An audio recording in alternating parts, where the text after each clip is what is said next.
Montessori materials and how to present them and the different levels at which they can be presented to children at different ages and with different needs. They'll learn the theory behind those materials so that they not only know what to present and how to present it, but they'll know why they're presenting it. And then also a lot of methodology, how you actually do this practically in the classroom with children.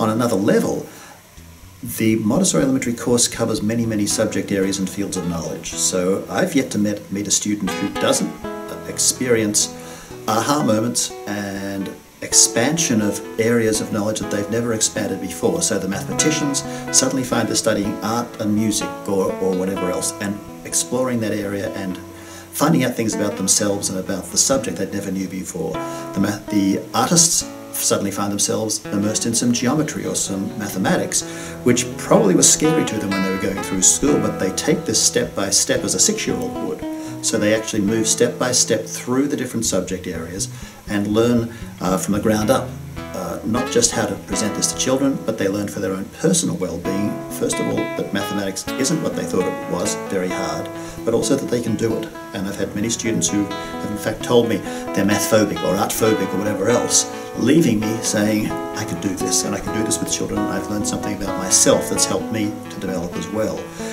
The other part of this is that you never, I don't believe, look at the world in the same way once you've taken a Montessori Elementary course.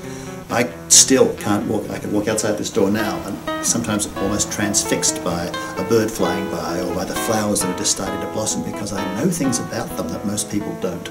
And that's an exciting thing that I can share with children and share with other adults, and in fact just enjoy for its own sake myself.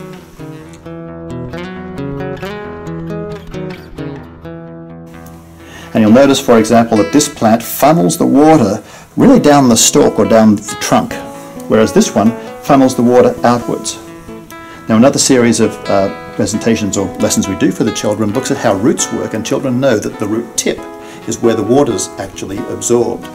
So once the children have seen this, we can ask them, where do you think the root of this plant is if the water is being funneled down here? And the answer is, there's a taproot here.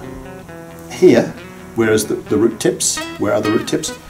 They're way out here somewhere, so we have a different root system here. And these children can go home to their parents and say, okay, if we've got a plant like this, even if it's a big tree, Mum and Dad, we need to water close to the trunk.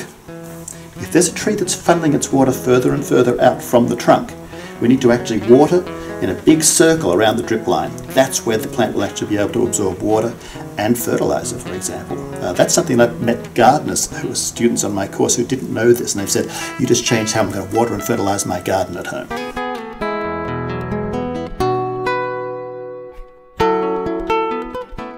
The course with Greg has been a great experience for me.